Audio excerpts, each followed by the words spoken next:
आपने एक आर्टिकल लिखा आज सीएसडीएस लोकनीति के, कुछ आपने सर्वे के रिजल्ट भी बताए।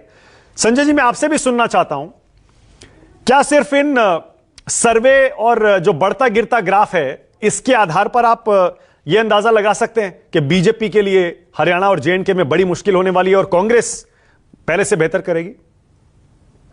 देखिए मानक जी, पहले स्पष्ट कर दूं, कोई नया सर्वे नहीं है। ये 2024 के लोकसभा चुनाव के समय जो पोस्ट पोल हमने सर्वे किया, उसी के कुछ आंकड़े को और विश्लेषण करके हमने सामने लाया है। और वो आंकड़े क्या थे जिनका आप जिक्र कर रहे थे? वो आंकड़े थे राहुल गांधी और प्रधानमंत्री नरेंद्र मोदी का जो पॉपुलैरिटी ग्राफ है।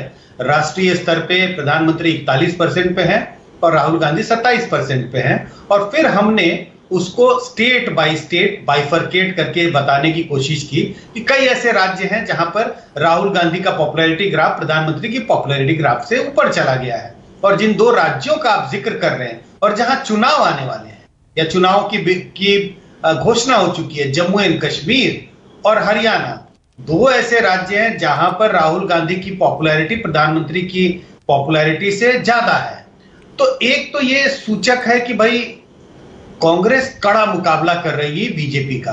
कड़ा मुकाबला क्योंकि पिछले चुनाव के नजरिए से हम देख रहे हैं, तो एक ये सूचक है।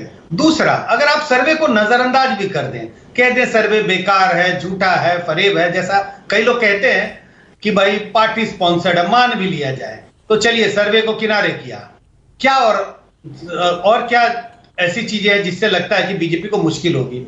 देखिए 2019 का लोकसभा चुनाव आपने बताया, बीजेपी को 56% वोट और उनकी सीटें 10।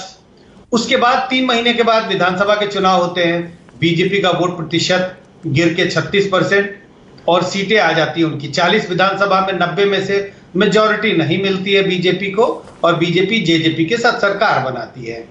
तो कहीं ना कहीं ये तो दिखाई पड़ा कि 3 महीने लोगों ने अलग तरह से वोट दिया। लोकसभा में तो बीजेपी का साथ दिया लेकिन विधानसभा में नहीं दिया। अब सवाल यह है, हरियाणा में 2024 में लोकसभा के चुनाव हुए और बीजेपी 10 से 5 पे चली आई, वोट प्रतिशत भी गिर गया।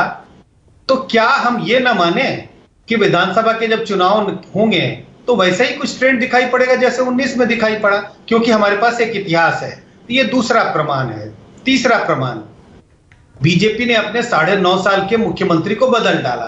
कोई तो वजह रही होगी, बीजेपी को खुद पता होगा कि शायद मुख्यमंत्री की पॉपुलैरिटी ग्राफ गिर रही है, गिर गया है, उन्होंने अपने 9.5 साल के मुख्यमंत्री को बदल डाला। ये एक तीसरा संकेत है कि कहीं ना कहीं बीजेपी को भी लगता है कि उनके लिए इतना आसान नहीं है, मुश्किल होने वाली है। हाल ही के चुनाव हुए, चुनाव में 10 में से 5 सीटें और मुख्यमंत्री को बदला। अब जम्मू कश्मीर जाते हैं। ये जरूर है कि जम्मू के रीजन में बीजेपी ने बहुत अच्छा प्रदर्शन किया, 2 सीटें जीती। लेकिन अगर कोई पार्टी किसी एक राज्य तो नहीं है जम्मू एंड कश्मीर, एक हिस्से में वैली में चुनाव ही ना लड़े, तो अगर चुनाव ही ना लड़े तो इसका क्या है अर्थ? सीधा सीधा अर्थ है, जिस इलाके में आप चुनाव नहीं लड़ रहे हैं, आपका जनाधार नहीं है। तो जम्मू रीजन में बीजेपी अभी भी अच्छा प्रदर्शन करती हुई दिखाई पड़ती है मुझे, लेकिन वैली में, जिसको हम कश्मीर कहते हैं रीजन, वहां तो बिल्कुल सफाया होने वाला है इनका। क्योंकि अब पहले तो ये उम्मीद थी कि चलो कांग्रेस एक छोटी पार्टी है वहां सीधा मुकाबला पीडीपी और एनसी नेशनल कॉन्फ्रेंस में होगा। अब तो नेशनल कॉन्फ्रेंस और कांग्रेस का अलायंस भी हो गया, तो वैली में बिल्कुल साफ हो जाएगी, होने की संभावना है बीजेपी की। जम्मू रीजन में बीजेपी अच्छा प्रदर्शन करेगी, लेकिन कुल मिलाकर करके प्रदर्शन बहुत अच्छा होने वाला नहीं है, क्योंकि आप एक रीजन से बिल्कुल साफ है। जम्मू रीजन में नेशनल कॉन्फ्रेंस और कांग्रेस मिलकर फिर भी अच्छा प्रदर्शन करने की गुंजाइश है, क्योंकि जम्मू में बीजेपी का सीधा मुकाबला नेशनल कॉन्फ्रेंस कांग्रेस अलायंस के साथ होगा। यही आंकड़े हैं। अब मैं कह रहा हूं सर्वे के आंकड़ों को आप बिल्कुल डस्टबिन में भी डाल दीजिए, तो ये कम से कम मुझे लगता है कि स्पष्ट एक प्रमाण है कि मुश्किल है बीजेपी के लिए, काफी मुश्किल होने वाली है हरियाणा और जम्मू एंड कश्मीर के चुनाव। ठीक है, लेकिन संजय जी, आप अपने आर्टिकल में आगे एक चीज और लिखते हैं कि इन 2 राज्यों में अगर बीजेपी का प्रदर्शन खराब होता है तो उसका असर अन्य 2 राज्यों पर पड़ेगा जिनके चुनाव आ रहे हैं और राष्ट्रीय स्तर पर भी पड़ सकता है। ये स्पाइरलिंग इफेक्ट किसका हो सकता है, आप ये कह रहे हैं? बिल्कुल। कई बार आप क्रिकेट की भाषा में, अगर शुरू के बैट्समैन 2-3 जल्दी आउट हो जाते हैं तो बेचारा जो 5वें 6ठे डाउन पे आता है उस पर प्रेशर बन जाता है और बड़े संभल के खेलता है, रन नहीं बना पाता है।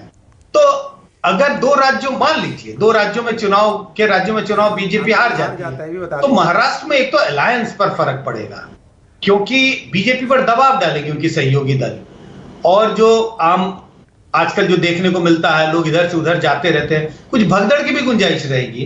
तो अगर बीजेपी का प्रदर्शन अच्छा नहीं रहेगा तो महाराष्ट्र के चुनाव पे भी असर पड़ेगा, पार्टी के कार्यकर्ताओं का मनोबल गिरेगा संजय जी, और साथ लेकिन ही साथ अलायंस का दबाव बनेगा। नहीं, लेकिन संजय जी, ये जो 2 चुनाव है हरियाणा जेएनके, इनके नतीजे 4 तारीख को आएंगे, 4 अक्टूबर को, और हो सकता है महाराष्ट्र के चुनाव 26 नवंबर से पहले हो जाए। तो मतलब आपको वाकई लगता है कि इतनी जल्दी 4 अक्टूबर और 26 नवंबर से पहले वो चुनाव हो ही जाएंगे महाराष्ट्र के भी?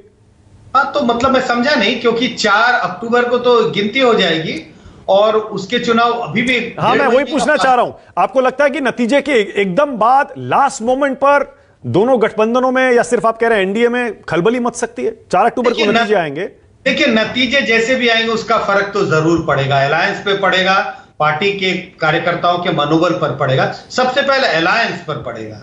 अगर बीजेपी अच्छा प्रदर्शन नहीं करेगी तो उनके दोनों सहयोगी दल उस पर दबाव डालेंगे और सीटों के बंटवारों को लेके ही, मुझे लग रहा है, घमासान वर्ड तो नहीं इस्तेमाल करूंगा, लेकिन काफी उठापटक होगी। ओके, आमतौर पर बीजेपी के प्रवक्ता किसी भी डिबेट में जाते हैं तो सर्वे, ओपिनियन पोल, इनका बड़ा स्वागत करते हैं, क्योंकि अक्सर सारे इनके पक्ष में होते हैं। आज मुझे पता नहीं सैयद जफर इस्लाम, संजय कुमार, सीएसडीएस लोकनीति पर क्या कहना चाहेंगे। अभी आता हूं 1 सेकंड में, लेकिन पहले यशवंत देशमुख।